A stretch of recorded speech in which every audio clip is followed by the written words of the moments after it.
नमस्कार दोस्तों, आपका स्वागत है। आज जो हम कहानी देखने वाले हैं वो एक सच्ची कहानी है। ये जिस इंसान की कहानी है दोस्तों, उनका नाम है गिल।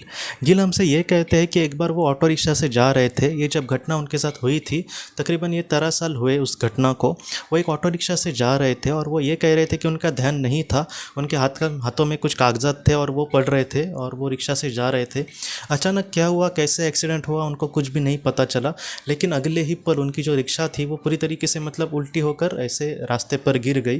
गिल ये कहते हैं कि मुझे ऐसे लगा जैसे कि किसी ने मुझे अचानक बिजली का तारों का झटका दिया है। और वो रिक्शा नीचे गिरते गिरते उनको होश है, लेकिन बाद में क्या हुआ उसके बाद उनको पता ही नहीं चला। और उसके बाद गिल ये कहते हैं कि वो एक अलग ही दुनिया में पहुंच गए। उस दुनिया के बारे में गिल ये कहते हैं, जैसे वहाँ पर मुझे बहुत सारे लोगों का एहसास हो रहा है कि वहाँ पर मेरे साथ बहुत सारे लोग हैं, लेकिन डायरेक्टली हम देखने जाए वहाँ पर कुछ भी नहीं था। वो एक दुनिया एक बहुत ही सुंदर शहर जैसे थी, लेकिन वहाँ पर बहुत ही सुंदर सुंदर घर थे, बहुत ही अच्छे से मकान, बहुत ही अच्छे से रास्ते दिख रहे थे। लेकिन गिल ये कहते हैं कि वहाँ पर उनको कोई भी इंसान नहीं दिख रहा था, या फिर वहाँ पर किसी आत्मा का भी वहाँ पर उनको एहसास तो हो रहा था, लेकिन डायरेक्टली देख नहीं पा रहे किसी आत्मा को। गिल ये कहते हैं कि जैसे एक सुंदर शहर होगा तो उसमें आबादी भी वैसे ही होती है, लेकिन फिर भी वहाँ पर सब कुछ उनको सुना सुना लग रहा था। लेकिन फिर भी गिल ये कहते हैं कि मुझ पर कोई नज़र रखे है, या फिर बहुत सारी आत्माएं मेरे साथ वहाँ पर है, ऐसे मुझे वहाँ पर दिख रहा है। बाद में गिल ये कहते हैं कि बाद में उन्होंने वहाँ पर आसमान में दोस्तों सूरज को देखा। जब उन्होंने सूरज को देखा तो ये कह रहे थे कि जैसे उस सूरज से बहुत ही अच्छे से वो कनेक्ट हो पा रहे हैं। जैसे वो ये कह रहे थे कि वहाँ पर कोई भी ऐसी चीज़ नहीं थी जिससे मैं कनेक्ट नहीं हो पा रहा। मैं आसमान को देख रहा हूँ तो आसमान को भी बहुत ही अच्छे से कनेक्ट हो पा रहा हूँ। बाद में और भी किसी मकान को देख रहा हूँ तो उसको भी मैं मकान कोई मुझे अच्छा लगा तो मैं चारों तरफ से उस मकान को बहुत ही अच्छे से निहार सकता हूँ, इस ऐसे उसको लग रहा था। उसके बाद गिल ये कहते हैं कि उस पूरे शहर को उनको घूम कर बहुत ही अच्छे से बहुत ही समझना था, या फिर उस सुंदरता को निहारना था। लेकिन इसके बाद वहाँ पर जो बहुत सारी आत्माओं का उनको एहसास हो रहा था, वहाँ से उनको एक संदेश मिले दोस्तों। वो संदेश ये थे कि इस समय तक ही तुम यहाँ पर रुक सकते हो, इसके बाद तुम यहाँ पे नहीं रुक सकते। इन सारी चीज़ों को या फिर इस दुनिया को तुम बहुत ही अच्छे से बाद में समझ जाओगे, लेकिन ये फ़िलहाल वो वक्त नहीं है, फिर से तुम्हें पृथ्वी पर, धरती पर जाना होगा। इसके बाद गिल ये कहते हैं कि वो तुरंत उन्होंने अपने आप को आते समय देखा धरती पर, और वो कहते हैं कि कुछ क्षणों के बाद ही वो धरती पर आ गए। वहाँ पर जब आए दोस्तों धरती पर, तब उनको वो ये कहते हैं कि मैं अपने शरीर में जा चुका था और मैंने अपने सबसे पहले आंखें खोली।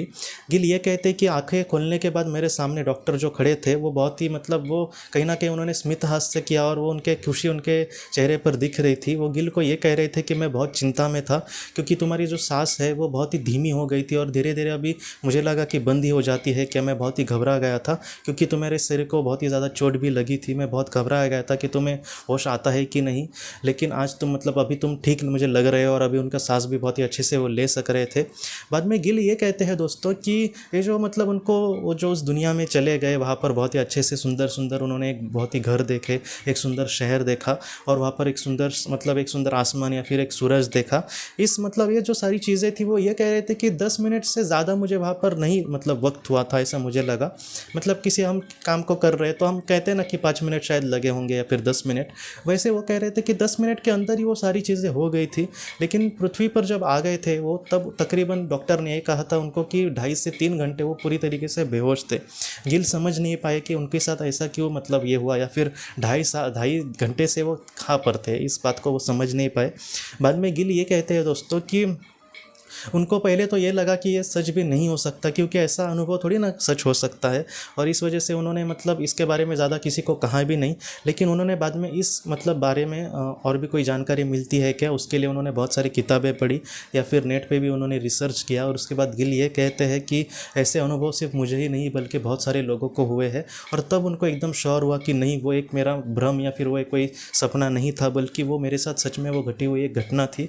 और इसके बाद गिल ये कहते हैं कि कहीं ना कहीं आज वो खुश है कि इस पृथ्वी से परे भी एक दुनिया है, और वो एक बहुत ही सुंदर दुनिया है। और इस तरीके से वो आज यही कहते हैं कि मैं जब ये लोगों को बातें बताता हूँ तो आधे लोगों को यकीन होता है या फिर नहीं होता, लेकिन आज उनको पूरा यकीन है कि वो दुनिया पूरी तरीके से सच थी। और उस दुनिया को दोस्तों वो ये कहते हैं कि उसकी सुंदरता को, या फिर हमारा उस पवित्र चीज़ों से जो भी कनेक्शन है, उसका जो वो कहते हैं कि मैं शब्दों में बयां भी नहीं कर सकता, और मैं आज अपनी ज़िंदगी बहुत ही अच्छे से जीने की कोशिश कर रहा हूँ दोस्तों।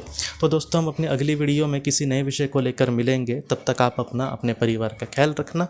आपका बहुत बहुत धन्यवाद।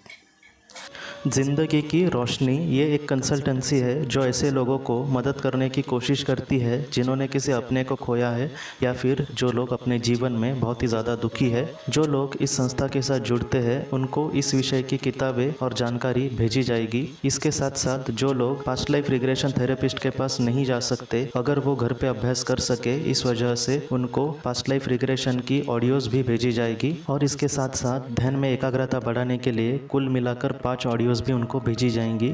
तो जो लोग इस संस्था के साथ जुड़ते हैं उनको यह सारी चीज़ें उनके ईमेल पर या फिर व्हाट्सएप पर भेजी जाएंगी। अगर आपको इस संस्था के साथ जुड़ना है तो कृपया इस नंबर पे व्हाट्सएप करें।